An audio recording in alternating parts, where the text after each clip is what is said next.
Hello everyone, welcome back. हम लोग last वाले क्लास में स्टैंडर्ड प्रॉक्टर टेस्ट डिस्कस किए। सारे हम लोग इसके स्टेप्स वगैरह देख लिए। जो सारी कहानी थी उसकी, वो पहले के 2-3 लेक्चर से चलती हुई आ रही थी। हम लोग सारी चीज़ें डिस्कस कर लिए। अब स्टैंडर्ड प्रॉक्टर टेस्ट यहाँ पे आपका कंप्लीट हो गया था लास्ट वाले क्लास में। अब हम वहाँ पे आपको बताए थे लास्ट वाले क्लास के एंडिंग में कि क्वेश्चन जो है वो एक नया पूछा जा सकता है, और वो पूछा जा सकता है आपको कॉम्पैक्शन कर्व के ऊपर में। कॉम्पैक्शन कर्व को एक्सप्लेन करने बोल देगा, उसके सारे पॉइंट्स को समझाने बोल देगा, 4 मार्क्स का भी थ्योरी दे देगा, तो एक ये क्वेश्चन बन जाता है। और ऑब्वियसली ये स्टैंडर्ड प्रॉक्टर टेस्ट के अंदर से ही आता है। स्टैंडर्ड प्रॉक्टर टेस्ट किए तभी तो कॉम्पैक्शन कर्व बना। तो उसी, अब समझिए, कॉम्पैक्शन कर्व को आपको एक्सप्लेन करना होगा। इसलिए आज वाले लेक्चर में हम लोग इस कॉम्पैक्शन कर्व के बारे में डिस्कस करेंगे। और अगर जल्दी डिस्कशन हो गया तो फैक्टर्स अफेक्टिंग कॉम्पैक्शन भी आज ही डिस्कस कर लेंगे। अदरवाइज फैक्टर अफेक्टिंग कॉम्पैक्शन के लिए बाद में लेक्चर लाएंगे। लेक्चर छोटा ही रख रहे हैं, एक एक टॉपिक का लेक्चर रख रहे हैं, क्योंकि अब ऑब्वियसली आप एंड पे आ चुके हैं। आपको टॉपिक बाय टॉपिक आपको जो लेक्चर देखना हो, जो लेक्चर के आपको लग रहा है, जो हम आपको इंपॉर्टेंट बता रहे हैं, कॉम्पैक्शन कर्व हो गया, स्टैंडर्ड प्रॉक्टर हो गया, मॉडिफाइड प्रॉक्टर हो गया, फैक्टर्स अफेक्टिंग कॉम्पैक्शन हो गया, ये सारे लेक्चर्स तो एटलीस्ट आप देखिए और सारी चीज़ों को सुनिए और याद कर लीजिए, क्योंकि ये इंपॉर्टेंट टॉपिक्स हैं। तो लेक्चर का टाइमिंग 30 मिनट से 40 मिनट हो गया है। पहले 1 घंटे के लेक्चर्स लाया करते थे। तो ये टॉपिक जहाँ पे भी एंड होगा, अगर ये बहुत जल्दी एंड हो गया, हम बहुत अच्छे से जल्दी समझा दिए, तो हम आगे नेक्स्ट टॉपिक पे इसी आज के लेक्चर में मूव कर जाएंगे। ठीक है। तो अब हम लोगों को, जब हम लोग स्टैंडर्ड प्रॉक्टर टेस्ट किए, तो हम लोगों को स्टैंडर्ड प्रॉक्टर टेस्ट से एक्चुअली में कुछ बातें समझ में आई कि जो आपका कॉम्पैक्शन है, जो आपका ड्राई यूनिट वेट है, वो जो आपका गामा डी निकल के आ रहा है, वो किन्हीं चीज़ों पे डिपेंड कर रहा है। और वो चीज़ें क्या है? आपका जो आपका कॉम्पैक्शन है वो एक्चुअली किस पे डिपेंड कर रहा है? ड्राई यूनिट वेट पे। जो आपका सॉयल का जो ड्राई यूनिट वेट आया है उस पर डिपेंड कर रहा है कॉम्पैक्शन। ड्राई यूनिट वेट ज़्यादा चाहिए तो कॉम्पैक्शन ज़्यादा होगा। ड्राई यूनिट वेट कम चाहिए, जैसा भी रिक्वायरमेंट हो, तो कॉम्पैक्शन ऑब्वियसली थोड़ा कम करेंगे आप। वाटर कंटेंट पे तो डिपेंड करता ही है, क्योंकि आप ये कॉम्पैक्शन कर्व देखें, ये गामा डी और डब्ल्यू के बीच में ही बनता है, तो ये दोनों फैक्टर पे डिपेंड करता है। पानी अच्छे से दीजिएगा सॉइल में तो कुछ गामा डी ज़्यादा मिल जाएगा, पानी अगर कम दीजिएगा तो गामा डी कम मिलेगा। ठीक है। ऑब्वियसली कितने एनर्जी से आप उसको कॉम्पैक्ट कर रहे हैं। अब उंगली से प्रेस कर रहे हैं कॉम्पैक्शन में, सडनली वहाँ रोड रोलर चला दीजिएगा तो ऑब्वियसली रोड रोलर भी वहाँ पे चलेगा। ऐसा तो नहीं है कि रोड रोलर ज़मीन के अंदर चला जाएगा। ऑब्वियसली वो क्या करेगा? कॉम्पैक्शन ही करेगा। तो कॉम्पैक्शन ज़्यादा हो जाएगा तो डेंसिटी सॉइल का ज़्यादा हो जाएगा, उतने ही वॉल्यूम में ज़्यादा सॉइल के पार्टिकल्स आ जाएंगे, ऑब्वियसली वो ज़्यादा लोड बियर कर जाएगा। तो इसको कहते हैं कॉम्पैक्शन एफर्ट्स, कि जो आप अपने हाथों से प्रेस कीजिए वो भी कॉम्पैक्शन है। मशीन से, किसी से आप हैंड वाले मशीन से जो आपके वर्कर्स करते हैं साइड पे, वो कीजिए, वो भी कॉम्पैक्शन है। आप रोड रोलर चला दीजिए, वो भी कॉम्पैक्शन है। ठीक है। तो कॉम्पैक्शन, कॉम्पैक्टिव एफर्ट पे भी जो एनर्जी है उस पर भी डिपेंड करता है आपका जो कॉम्पैक्शन है। और ऑब्वियसली सॉइल के टाइप पे भी डिपेंड करता है। अब टाइप में क्या, जैसे ग्रेडेशन की ग्रेडिंग, कैसा कैसा पार्टिकल्स कैसे कैसे साइज़ के मिले हुए हैं, क्ले है कि नहीं है। क्ले है तो फिर आपका कॉम्पैक्शन कुछ और होगा, क्ले नहीं है तो कॉम्पैक्शन कुछ और होगा। इन सारी चीज़ों के ऊपर आपको डिपेंड करता है। और ये किसने बताया? ये प्रॉक्टर ने बताया। ये क्यों बता रहे हैं हम आपको? ये एग्ज़ाम में थ्योरी नहीं पूछेगा, ये आपको कॉन्सेप्ट क्लियर होना चाहिए कि कॉम्पैक्शन किन किन चीज़ों के ऊपर डिपेंड करता है। यही चीज़ अभी आपका, जब हम थोड़ी देर बाद या आज वाले लेक्चर में या कल वाले में जब फैक्टर्स अफेक्टिंग कॉम्पैक्शन पढ़ाएंगे, तो यही चीज़ों को हम वहाँ पे एक्सप्लेन करेंगे। अब एक एक करके बताएंगे कि सारी चीज़ों का कैसे असर पड़ता है, वो अब आगे आपका आने वाला है। तो हम आपको एक शॉर्ट में, एक प्रॉक्टर टेस्ट को हम यहाँ पे कंक्लूड किए इस बात पे कि ये फैक्टर्स हैं जिनके ऊपर डिपेंड कर जाता है आपका स्टैंडर्ड प्रॉक्टर टेस्ट या मॉडिफाइड प्रॉक्टर टेस्ट। आप कह सकते हैं कि कॉम्पैक्शन आपका डिपेंड कर जाता है इन चीज़ों पे। अब आप बनाए थे कॉम्पैक्शन कर्व। अब कॉम्पैक्शन कर्व आपको, अब तक में तो आप एक्सप्लेन करने की ज़रूरत है नहीं, आपको समझ में आ गया कि आप ये कर्व बनाए, कुछ ऐसा वैल्यू आया, ये पीक मिला। इस पीक पे जो आपको, जिस वाटर कंटेंट पे ये पीक मिला, इस पीक के गामा को आप बोले गामा डी मैक्सिमम, और जिस वाटर कंटेंट पे मिला उसको आप बोले और ऑप्टिमम मॉइस्चर कंटेंट, OMC। ठीक है। यही चीज़ों को आपको एग्जाम में लिख करके बताना पड़ेगा कि जैसे आपको पूछेगा कॉम्पैक्शन कर्व क्या होता है, एक्सप्लेन कीजिए। तो कॉम्पैक्शन कर्व बनाइए, बना करके उसको थ्योरी लिखिए कि ये कैसे निकाले। तो ऑब्वियसली कैसे निकाले? तो स्टैंडर्ड प्रॉक्टर टेस्ट से निकाले। तो उसका प्रोसीजर लिखते हुए नहीं चले जाना है, उसकी मोटी मोटी बातें बतानी है कि हम लोग एक हैमर लिए, इतने केजी का था, इतने हाइट से फॉल कराए, उससे हम लोगों को एक आपको एक पर्टिकुलर वाटर कंटेंट पे हम लोगों को एक गामा मिला। तो हम लोग क्या किए, हम लोग ये गामा डी वाला फॉर्मूला लगाए, इसमें गामा हम लोगों को मिल गया, डब्ल्यू हम लोगों को ओवन ड्राइंग मेथड से निकल करके आ गया, उससे हमको गामा डी मिल गया। गामा डी को हम वाई एक्सिस पे रखे। अब जितना वाटर कंटेंट मिलाए थे, जिस वाटर कंटेंट पे ये गामा और गामा डी आया, उस वाटर कंटेंट के कॉरस्पॉन्डिंग हम लोग एक ग्राफ प्लॉट किए, पहला पॉइंट। फिर एक दूसरा सॉइल का सैंपल लिए, पानी ऑब्वियसली थोड़ा ज़्यादा मिला है, फिर उसका टेस्ट किए, फिर कुछ आया जो हम आपको लास्ट वाले क्लास में बताए। इसी चीज़ को आप एक्सप्लेन करेंगे, जो हम आगे लिखा हुआ है सारी चीज़ें, तो वहाँ एक्सप्लेन करेंगे और फिर बताएंगे कि हम लोगों का इस तरीके से जब हम सारे डॉट्स को कनेक्ट किए तो एक ग्राफ बन गया, एक कर्व बन गया। उस कर्व को कहते हैं कॉम्पैक्शन कर्व, जो obviously gamma D dry unit wait और वाटर कंटेंट के ऊपर डिपेंड करता है डायरेक्टली। ठीक है, फिर उसके बाद आपको बताना होगा कि जो पीक है जिस कर्व का, इस कॉम्पैक्शन कर्व के पीक जो हम लोगों को मिलता है, जो कॉरस्पॉन्डिंग इस पीक के जो कॉरस्पॉन्डिंग डेंसिटी है, वो गामा डी मैक्सिमम कहलाएगा। और उसी पीक के कॉरस्पॉन्डिंग जिस वाटर कंटेंट पे ये गामा डी मैक्सिमम मिला, वो ऑप्टिमम मॉइस्चर कंटेंट कहलाएगा। ठीक है, अब आप सुनिए यहाँ से एक नया कहानी। अभी आप ये कॉम्पैक्शन कर्व बनाए, उम्मीद करते हैं यहाँ आपको अच्छे से दिख रहा होगा। यहाँ आपका कर्व बना कुछ ऐसा, अब रेड कलर से इसको हम बनाए हैं। अब आप ये वाला जो कर्व है, ये आप मान लीजिए कि एक आप प्लेट लेकर के, जो खाने वाला प्लेट होता है, आप उस प्लेट से कॉम्पैक्शन कर रहे थे, मान लेते हैं ऐसा। स्टैंडर्ड प्रॉक्टर टेस्ट तो आप लैब में करते हैं ना, साइट पे जाने के बाद आप उसी चीज़ को तो आप साइट पे इमेजिन करते हैं ना। मान लीजिए आप साइट पे क्या कर रहे थे, एक प्लेट लेकर के उससे आप ज़मीन में मार रहे थे, कॉम्पैक्शन कर रहे थे। ऑब्वियसली आप समझ सकते हैं कि बहुत ज़्यादा एफर्ट तो नहीं लगा रहे थे आप, आपका सॉइल में कुछ कॉम्पैक्शन हो रहा होगा। ऑब्वियसली प्लेट के नीचे देखिएगा तो देखेंगे आप सॉइल बिल्कुल प्लेन हो गया है, वहाँ पे सॉइल के पार्टिकल्स एक साथ जुड़ गए हैं। तो जहाँ पे प्लेट मार रहे थे आप ज़मीन पे, वहाँ पे ये चीज़ हुआ। ऑब्वियसली ज़मीन के अंदर 3 मीटर नीचे तो नहीं हुआ होगा उसका कोई इफेक्ट, क्योंकि प्लेट आप सरफेस पे मार रहे थे। आप इसको अगर आप टेक्निकली कहिए तो आप कहिएगा कि आप अपना कॉम्पैक्शन एफर्ट जो है वो कम लगा रहे थे। ठीक है, तो कॉम्पैक्शन एफर्ट आपका कम था। तो जितना भी कॉम्पैक्शन एफर्ट था आपका, मान लेते हैं कि अगर हम लोग इसको किलो जूल में बात करें तो मान लेते हैं 100 यूनिट था। 100 यूनिट का आप अगर कॉम्पैक्शन लगाए, आप एफर्ट लगाए, तो उसके कॉरस्पॉन्डिंग आपको क्या मिला कि जितना कुछ वाटर कंटेंट पे आपको मिला एक गामा डी।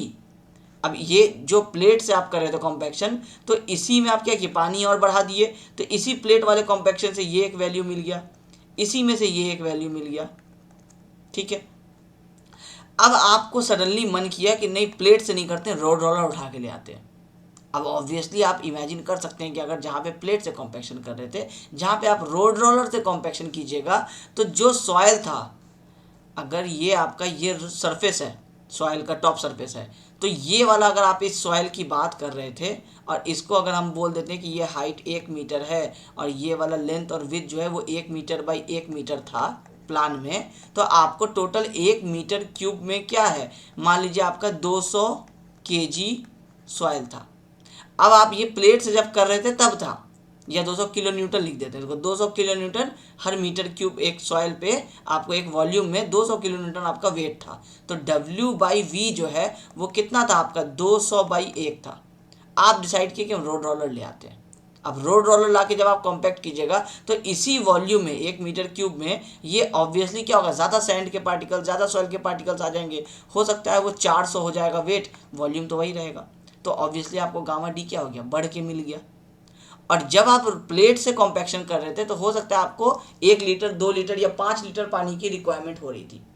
हो सकता है जब आप रोड रोलर ले आए तो 1 ग्लास पानी से ही काम हो गया, क्योंकि रोड रोलर अपने एफर्ट के कारण, क्योंकि रोड रोलर का वेट हैवी है और वो जो आपको लगाएगा वो कॉम्पैक्शन एफर्ट लगाएगा, वो कॉम्पैक्शन एफर्ट अब आपका क्या हुआ, अब आपका कॉम्पैक्शन एफर्ट ज़्यादा हो गया। तो कॉम्पैक्शन एफर्ट ज़्यादा हो गया तो हो सकता है 1 ग्लास पानी में ही आपको जो कॉम्पैक्शन होने के बाद जो गामा मिलेगा, यहाँ भी 400 मिल रहा है, तो 1 ग्लास ऑफ वाटर में ही हो सकता है 800 किलो न्यूटन पर मीटर क्यूब का आपको एक तरह से यूनिट वेट जो है, जो डेंसिटी है, वो आपको मिल जाए। तो कहने का मतलब क्या है कि कॉम्पैक्शन एफर्ट को अगर आप बढ़ा देंगे तो कम पानी में भी आपको ज़्यादा मिल सकता है डेंसिटी का वेट जो वैल्यू है। ठीक है। इसको हम लोग इस तरीके से, अगर यही बात को हम अगर चार्ट बनाएं तो ये कुछ ऐसा बनेगा। अब इसमें क्या है, इसका पीक आपको यहां दिखा, अगर हम कलर चेंज करके इससे दिखाते हैं कि अगर इसका पीक का बात करें तो ये हमको यहां कुछ मिला, इसका पीक यहां था रेड वाले कर्व का, ग्रीन वाले कर्व का यहाँ है। तो आप देख के फील कर सकते हैं कि अगर गामा डी का वैल्यू यहाँ अगर 10 था तो हो सकता है यहाँ कुछ 15 होगा, ज़्यादा है। और ऑप्टिमम मॉइस्चर कंटेंट, अब जिस वैल्यू पे आपको पीक मिला है वही वाला पानी तो ऑप्टिमम मॉइस्चर कंटेंट होगा ना। तो यहाँ पे आपको गामा डी भी 2 मिल गए, इसको बोले गामा D1, इसको बोले गामा D2। तो obviously gamma D1 gamma D2 दो गामा मिला तो वाटर कंटेंट भी आपको मिलेगा, एक वाटर कंटेंट 1 और एक मिलेगा वाटर कंटेंट 2, दो वाटर कंटेंट भी होगा। तो अब जिस वाटर कंटेंट पे गामा D1 मिला उसके लिए ऑप्टिमम मॉइस्चर कंटेंट क्या है, ये W1 है। जितना परसेंटेज पे ये गामा D1 मिला था वही उसका ऑप्टिमम मॉइस्चर कंटेंट है। अब ये था जब आप प्लेट से कर रहे थे। अब इसको आप उठा करके ले आए रोड रोलर। अब रोड रोलर से आप कॉम्पैक्ट कर रहे हैं तो उसको क्या हुआ कि ये W1 हो सकता है अगर 10% था तो यहाँ हो सकता है 3% में ही आपको 15 का वैल्यू मिल गया। तो इस वाले कर्व के लिए ऑप्टिमम मॉइस्चर कंटेंट 3% हो जाएगा। तो ऑप्टिमम मॉइस्चर कंटेंट का कोई लिमिट नहीं है कि कितना ऑप्टिमम मॉइस्चर कंटेंट होगा। जैसा एफर्ट लगाइएगा वैसा ऑप्टिमम मॉइस्चर कंटेंट होगा, जैसा एफर्ट लगाइएगा वैसा कॉम्पैक्शन होगा और वैसा ही गामा का वैल्यू आपको मिलेगा। तो इसमें से किसी भी चीज़ को आप फिक्स नहीं बोल सकते हैं कि कॉम्पैक्शन कर्व है तो वो ऐसा ही बने। हाँ, कर्व ऐसा ही बनेगा, सारे कर्व जो होंगे वो आपको इसी तरीके से बनेंगे। क्यों? क्योंकि सब में इनिशियली पानी कम मिलाएंगे तो गामा कम मिलेगा, पानी बढ़ाते जाएंगे तो गामा बढ़ता जाएगा। एक टाइम के बाद ऑप्टिमम मॉइस्चर कंटेंट के बाद पानी और बढ़ाएंगे तो पानी आपको नुकसान करने लग जाएगा। तो पानी देने का भी एक लिमिट है। तो इसलिए कर्व हमेशा आपको, जितना भी आप कर्व बनाएंगे वो सारा कर्व आपको ऐसे ही बनेगा। आप कह सकते हैं कि सारा कर्व आपका पैरेलल होगा। अब इसमें एक गामा एक पीक है, इसमें भी एक पीक है, इसमें भी एक पीक है, इसमें भी एक पीक है। इन सारे पीक वाले लाइन को अगर हम कनेक्ट कर देते हैं, अगर हम एक ही जगह पे हाथ से कॉम्पैक्ट कर रहे थे, फिर प्लेट से कॉम्पैक्ट किए, फिर वो जो हाथ से वर्कर जो एक हैवी सा लोहा लेके कॉम्पैक्ट करता है उससे किए, फिर पता चला कि हम अपना एक कार ले आए उससे कॉम्पैक्ट कर रहे हैं, फिर रोड रोलर ले आए, तो अलग अलग एफर्ट बनाएंगे तो अलग अलग आपका कर्व बनता चला जाएगा। हर एक एफर्ट के लिए एक कर्व बनेगा। ये सारे कर्व के अगर ऑप्टिमम जो आपका मैक्सिमम पॉइंट है गामा डी जिस पे मैक्सिमम मिल रहा है, उन सारे पॉइंट्स को अगर हम कनेक्ट कर देते हैं तो ये जो डॉटेड लाइन हम बनाए हैं ना, ये कहलाता है आपका लाइन ऑफ ऑप्टिमम्स। मतलब ऑप्टिमम वाले पॉइंट को ही तो कनेक्ट कर रहा है ना, तो लाइन ऑफ ऑप्टिमम्स कहलाता है ये। तो जब आप कॉम्पैक्शन कर्व के बारे में बताइएगा तो लाइन ऑफ ऑप्टिमम्स के बारे में बताना पड़ेगा, कॉम्पैक्शन कर्व के बारे में बताइएगा तो ऑप्टिमम मॉइस्चर कंटेंट के बारे में बताना पड़ेगा, आपको गामा डी मैक्सिमम के बारे में बताना पड़ेगा, आपको कॉम्पैक्शन एफर्ट को एक्सप्लेन करना पड़ेगा, आपको बताना पड़ेगा कि जब आप टेस्ट किए थे तो आपको गामा बल्क मिला था और आपको ओवन ड्राइंग मेथड से वाटर कंटेंट मिला था, तो उसको यूज़ करके आप गामा डी निकाले हैं। कभी भी स्टैंडर्ड प्रॉक्टर टेस्ट से डायरेक्टली गामा डी का वैल्यू निकल करके कोई एक इंस्ट्रूमेंट में आपको लिखा हुआ नहीं मिल जाता है। आपको मिलता है गामा, आप उसको कन्वर्ट करते हैं गामा डी में, इसके लिए आप इस वाले रिलेशन का यूज़ करते हैं। ये हम आपको यूनिट 2 में पढ़ाए थे और वहाँ हम आपको बताए थे कि ये इतना इम्पॉर्टेंट है कि ये आगे आपको काम आने वाला है। Gamma d is to gamma divided by 1 + W। अब W लिख लीजिए, WC लिख लीजिए, उससे कोई इशू नहीं है। ठीक है, ये जो हम आपको पूरा कहानी सुनाए यही है आपका कॉम्पैक्शन कर्व का कहानी। और साथ में एक बात और एक्सप्लेन कर देना है कि ये वाला यहाँ पे एक लाइन ऐसे बना देना है और बता देना है कि ये ज़ीरो एयर वॉइड का लाइन है। अब फिर ज़ीरो एयर वॉइड लाइन को एक्सप्लेन करना है कि ये वाला लाइन तब बनता जब हम लोग क्या करते, एक्चुअली में साइड पे प्रैक्टिकली वॉइड को पूरा का पूरा रिमूव कर देते। और फिर ये भी बताना है कि ये प्रैक्टिकली इम्पॉसिबल है, कॉम्पैक्शन करके एटलीस्ट हम इस चीज़ को 100% रिमूव नहीं कर सकते हैं। तो क्योंकि 100% रिमूव नहीं किए हैं तो कुछ ना कुछ वॉइड अवेलेबल है, एयर वॉइड्स, उसमें पानी नहीं है ऑब्वियसली। तो जब आप उसका एयर वॉइड का वेट 0 होता है तो वो वाला जो गामा डी होगा वो वाला आपको जो मैक्सिमम वाला वैल्यू आपको मिलता। जो जब क्योंकि अब नहीं निकला है हवा, तो जो आप ये कर्व बनाते हैं ये वाला हमेशा एयर वॉइड लाइन के बगल से चला जाएगा, लेकिन कभी उसको टच नहीं करेगा। मतलब कभी भी आप कॉम्पैक्शन करेंगे तो जीरो एयर वॉइड वाले लाइन का कोई वैल्यू आपको मिलेगा नहीं। तो आपको ये वाला भी चीज़ समझा देना है कि लाइन ऑफ ऑप्टिमम क्या होता है, जीरो एयर वॉइड लाइन क्या होता है, आपका कॉम्पैक्शन कर्व क्या होता है, कैसे सारे वैल्यूज़ को निकालें।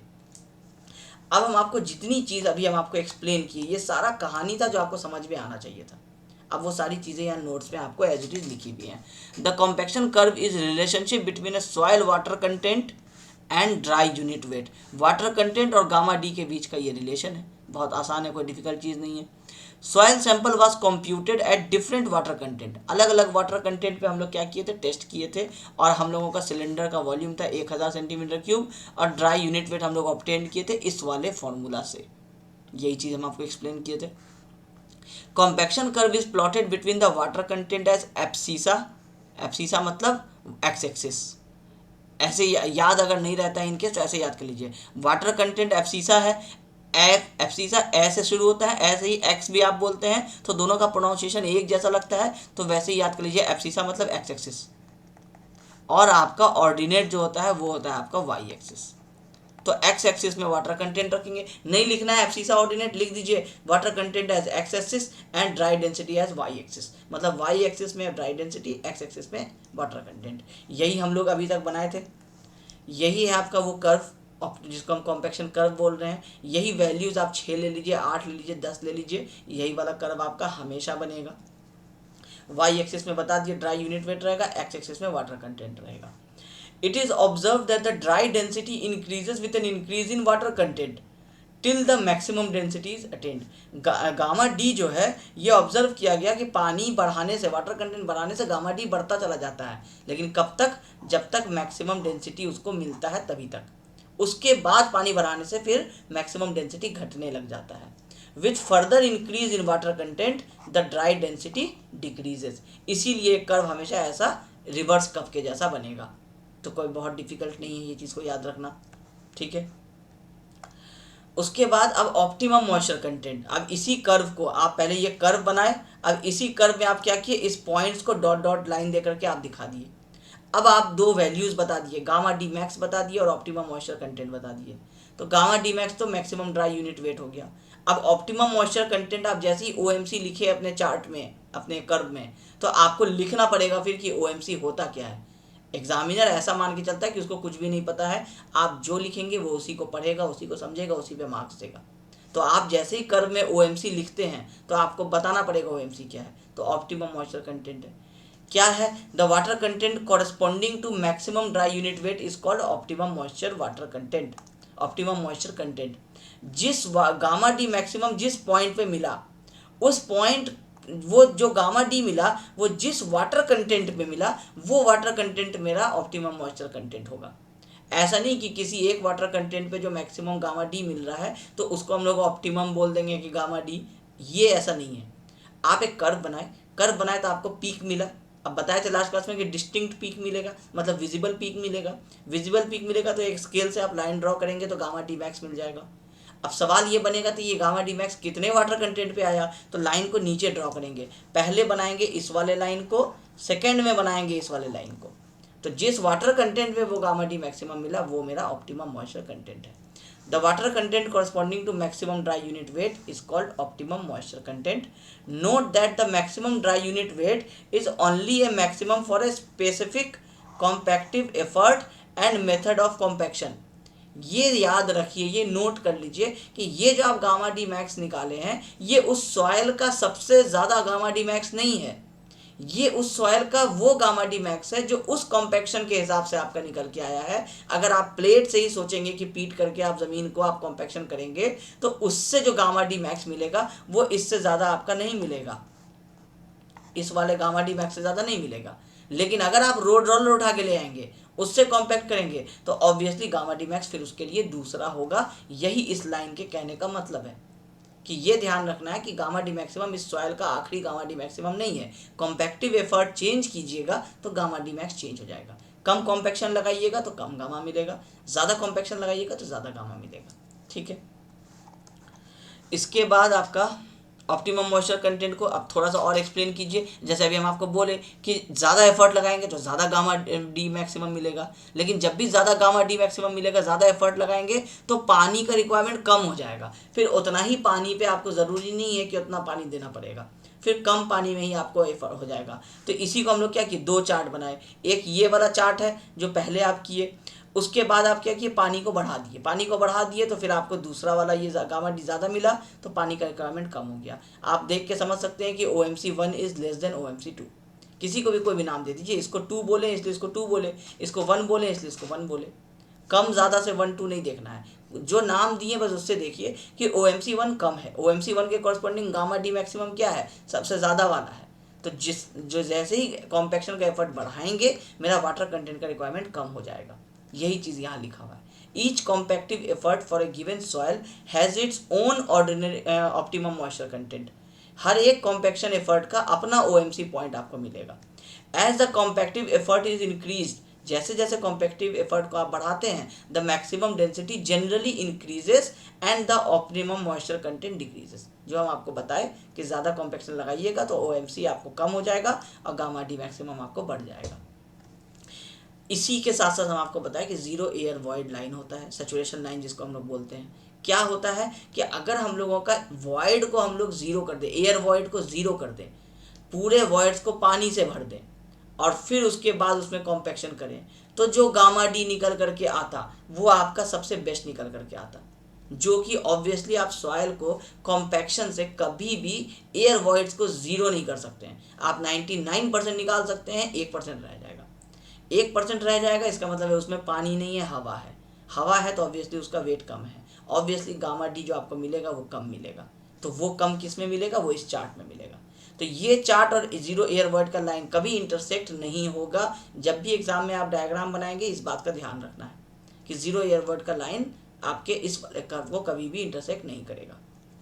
ठीक है, जीरो एयर वॉइड हम लोग कभी भी कॉम्पैक्शन से रीच नहीं कर सकते हैं। बस इस चीज़ को एक्सप्लेन कर दीजिए। डायग्राम तो एक ही रहेगा, यहाँ तक का डायग्राम आपका एक ही है। बस पहले आप ये कर्व दिखाए, उसके बाद इसमें डॉटेड लाइन बना दिए, अब एक लाइन ये भी बना दिए। ये तीन चीज़ को आप एग्जाम में एक्सप्लेन कर दिए। फिर आपको बनाना पड़ेगा एक दूसरा कर्व जो आपको बताएगा लाइन ऑफ ऑप्टिमम्स। जैसे जैसे कॉम्पैक्शन एफर्ट बढ़ाए तो कर्व बढ़ता गया। पहले हम कम इम्पैक्ट लगाए तो मेरा ब्लू वाला कर्व बना। मान लीजिए हम फिर ज़्यादा कोई व्हीकल अच्छा ले आए भारी वाला, उससे कॉम्पैक्शन किए तो ग्रीन वाला कर्व बना। फिर उसके बाद हम रोड रोलर उठा के ले आए, उससे कॉम्पैक्शन किए तो ब्लैक वाला कर्व बना। अब सब पॉइंट के हिसाब से कोई गामा डी मैक्स मिल रहा है तो 3 गामा डी मैक्स मिल रहा है, तीनों गामा डी मैक्स वाले पॉइंट को कनेक्ट कर दिए तो वो जो लाइन बना डॉटेड लाइन वो कहलाएगा लाइन ऑफ ऑप्टिमम्स। नोट्स पढ़िए, a line drawn through the peak points of several compaction curve at different compactive efforts for the same soil. एक ही सॉइल पे जो अलग अलग कॉम्पैक्शन एफर्ट लगाते हैं उसके हिसाब से जो अलग अलग कर्व बनता है, उसके पीक वाले पॉइंट को अगर हम लोग कनेक्ट कर देते हैं जो आपका ऑलमोस्ट पैरेलल होता है जीरो एयर वॉइड लाइन के, जो आपको देख के इस तरह से समझ में आ रहा होगा, तो ये कहलाता है आपका लाइन ऑफ ऑप्टिमम्स। ये लिख देने से एग्ज़ाम में कॉम्पैक्शन कर्व में एक बहुत अच्छा इम्पैक्ट पड़ता है। जो टीचर आपके नोट्स को देखेंगे, जो आप आंसर लिखे हैं, वो इसमें एक अच्छा इम्पैक्ट पड़ता है, मार्क्स मिलने के चांसेस ज़्यादा होते हैं। तो कोशिश कीजिएगा लाइन ऑफ ऑप्टिमम्स, अगर कॉम्पैक्शन कर्व आपको पूछता है तो लाइन ऑफ ऑप्टिमम्स को एक्सप्लेन कीजिए। ठीक है, अब आता है आपका factors affecting compaction. Compaction curve के बारे में उतना थ्योरी 4 मार्क्स का ही क्वेश्चन पूछेगा, इतना आप एक्सप्लेन कर देंगे सफिशिएंट हो जाएगा। चार्ट्स वगैरह जो है वो आपका बहुत इंपॉर्टेंट है। चार्ट्स बनाइए, कर्व बनाइए, बहुत सारे कर्व्स बनाइए, जितना इन्फॉर्मेशन समझा सकते हैं समझा दीजिए। अब इतनी देर की स्टोरी में आपको ये क्लियर हो गया होगा कि कौन कौन से फैक्टर्स हैं जो कॉम्पैक्शन को फ़र्क पड़ता है जिन चीज़ों से। तो कॉम्पैक्शन को ऑब्वियसली आपको पता है कि आप पानी कितना मिलाते हैं, इससे फ़र्क पड़ता है। आप कितना अमाउंट का कॉम्पैक्शन करते हैं, कॉम्पैक्शन कम करते हैं, ज़्यादा करते हैं, बार बार करते हैं, उससे फ़र्क पड़ता है आपके। ऑब्वियसली अब ये अमाउंट ऑफ कॉम्पैक्शन को आप इस वाले टॉपिक से मर्ज कर सकते हैं कि कॉम्पैक्टिव एनर्जी जो है उसको आप अमाउंट ऑफ कॉम्पैक्शन ही कह सकते हैं कि कॉम्पैक्टिव एनर्जी कितना लगाए। उंगली से आप वो किए, कॉम्पैक्शन किए, प्लेट से किए, या फिर आप उसको रोड रोलर से कॉम्पैक्ट किए, उसी को कहेंगे अमाउंट ऑफ कॉम्पैक्शन। कितना किए, कितना कॉम्पैक्टिव एनर्जी लगाए, ये दोनों आपके एक टॉपिक है। ठीक है, बुक में भी आपको ये एक ही टॉपिक लिखा रहता है, हम अलग अलग करके इसको लिखे थे ताकि आपको समझ में आए कि ये एक ही चीज़ है।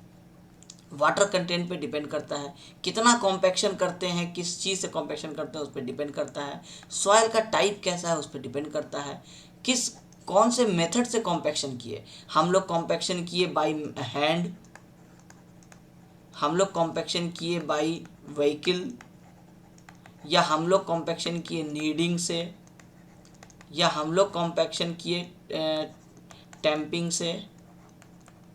बहुत सारे तरीके हैं, आगे पढ़ेंगे आप कि कितने तरीके से कॉम्पैक्शन हो सकता है, मैनुअल तरीका कौन सा है, आपको रोड रोलर से कैसे हो सकता है, वो सारे आपके इस यूनिट में लास्ट में हम आपको बताएंगे, ताकि आपको एक साइट के लिए नॉलेज रहे कि कल को आप जॉब करने जाएंगे तो पता रहे कि कैसे कैसे कॉम्पैक्शन किया जा सकता है।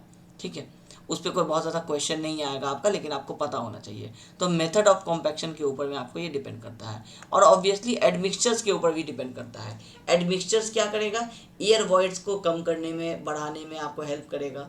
तो एडमिक्सचर्स ऑब्वियसली कंक्रीट में भी इंपॉर्टेंट रोल जैसे प्ले करते हैं, उसी तरीके से दूसरे एडमिक्सचर्स होते हैं। कंक्रीट के एडमिक्सचर्स उस प्रॉपर्टी के होते हैं, केमिकल प्रॉपर्टीज़ के। सॉयल के एडमिक्सचर्स डिफरेंट होते हैं, तो वो एडमिक्सचर्स भी अपना रोल प्ले करेंगे। अब एग्जाम में आपको पूछेगा सेमेस्टर में फैक्टर्स अफेक्टिंग कॉम्पैक्शन, तो आपको ऑब्वियसली इनको लेक्चर्स में, आपको थ्योरीज में आपको एक्सप्लेन करना होगा। कॉम्पिटिटिव एग्जाम्स में जब आप पहुंचेंगे आगे, जब वहां जब क्वेश्चन पूछा जाएगा तो इस 4 में से 3 ऑप्शन दिया हुआ रहेगा, एक ऑप्शन नहीं दिया हुआ रहेगा। अब पूछेगा कॉम्पैक्शन किस पे डिपेंड नहीं करता है, या फिर आपको 3 ऑप्शन कोई और दे देगा और इसमें से कोई एक ऑप्शन दे देगा, बोलेगा कॉम्पैक्शन किस पे डिपेंड करता है। तो कॉम्पिटिटिव एग्जाम में 1 मार्क्स का क्वेश्चन, एमसीक्यू में आपके अभी एसबीटी में 1 मार्क्स का क्वेश्चन इसके अंदर से बन सकता है। तो एमसीक्यू के हिसाब से भी इसको उसी तरीके से एटलीस्ट इन चीज़ों को याद रखिए। अब अगर थ्योरी पूछता है, थ्योरी जो हम यहाँ पे आपको दे रहे हैं नहीं याद रहता है, तो एटलीस्ट आप अपने लैंग्वेज में तो कुछ लिख सकते हैं कि आपका थ्योरी जो होगा वो जैसे वाटर कंटेंट पे कैसे अफेक्ट करता है। इतना सारा कहानी आपको बताएं अब तक कि उम्मीद करते हैं कि आप ये सारे स्टोरी जो है वो आप इसको नोट्स को किसी न किसी तरह से लिख लेंगे। अब कैसे करता है इफेक्ट वो बता चुके हैं, रीडिंग दीजिए समझ में आ जाएगा।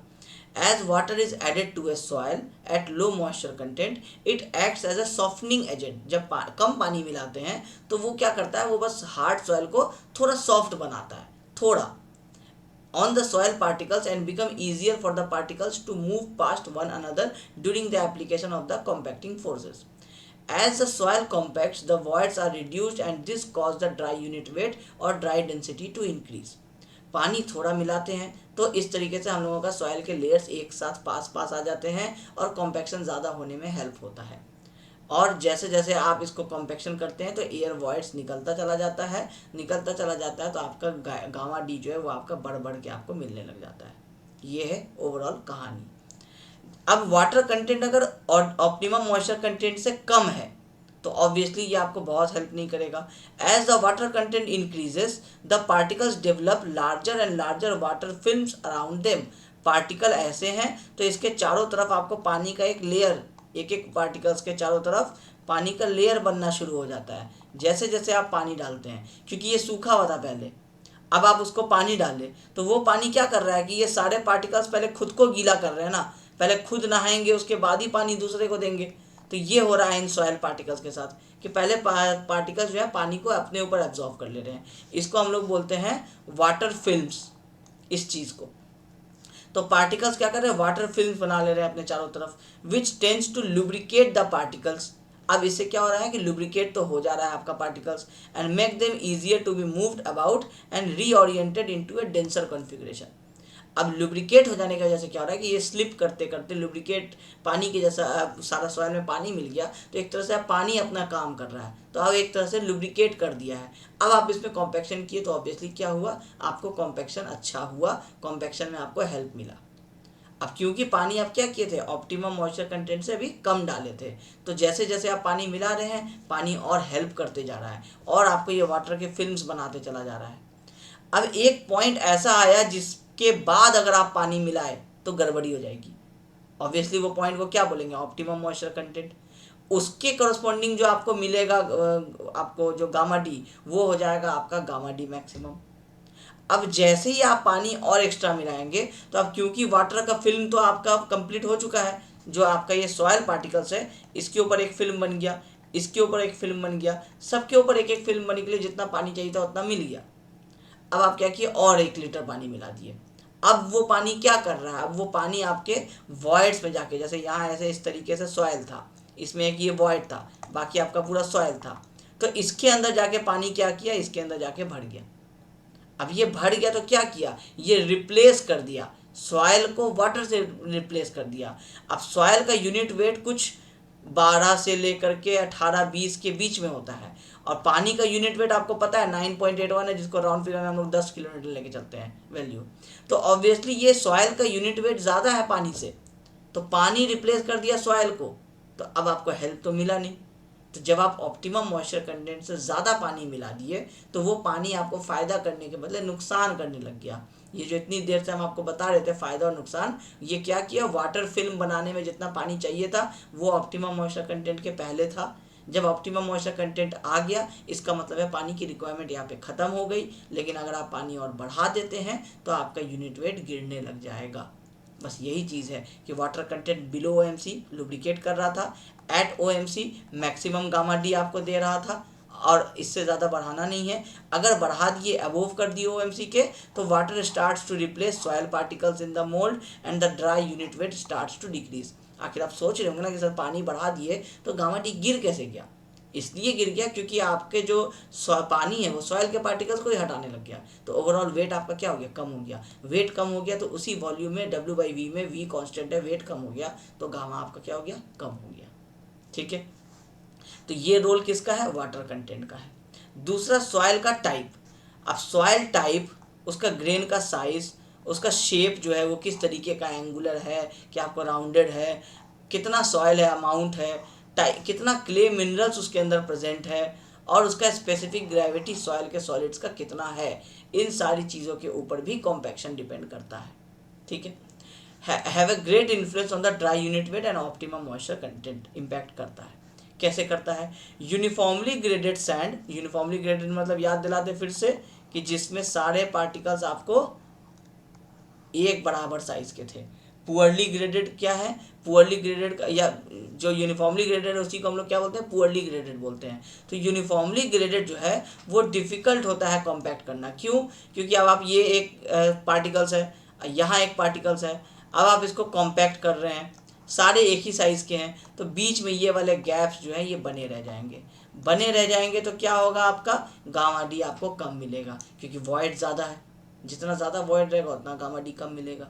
तो जो यूनिफॉर्मली ग्रेडेड जो सॉइल होते हैं, जो पुअरली ग्रेडेड इसको बोलते हैं, क्योंकि उसमें सारे पार्टिकल्स एक ही साइज़ के हैं, तो वो आपको कम गामा डी देते हैं। ऑब्वियसली वेल ग्रेडेड अगर सॉइल होगा तो उसमें अलग अलग छोटे छोटे साइज भी होंगे जो इसके अंदर भर जाएंगे, तो वो क्या करेंगे, वो आपको वॉइड्स को रिप्लेस कर देंगे, छोटे छोटे पार्टिकल्स वहाँ पे भर के, तो आपको गामा डी ज़्यादा मिलेगा। In poorly graded sands, the dry unit weight initially decreases as the moisture content increase. जैसे पुअरली ग्रेडेड जो होता है, इसमें जैसे जैसे आप पानी बढ़ते हैं तो वैसे वैसे आपका गामा डी जो है वो डाउन होने लग जाता है, लेकिन फिर क्या होता है, बढ़ जाता है एक मैक्सिमम वैल्यू पे जब और पानी मिलाते हैं। तो पहले जब आप स्टार्टिंग में पानी मिलाए तो वो पानी का वेट क्या हो रहा था कि वो आपका सॉइल से कम था, लेकिन जैसे जैसे आप पानी बढ़ाते चले जाते हैं,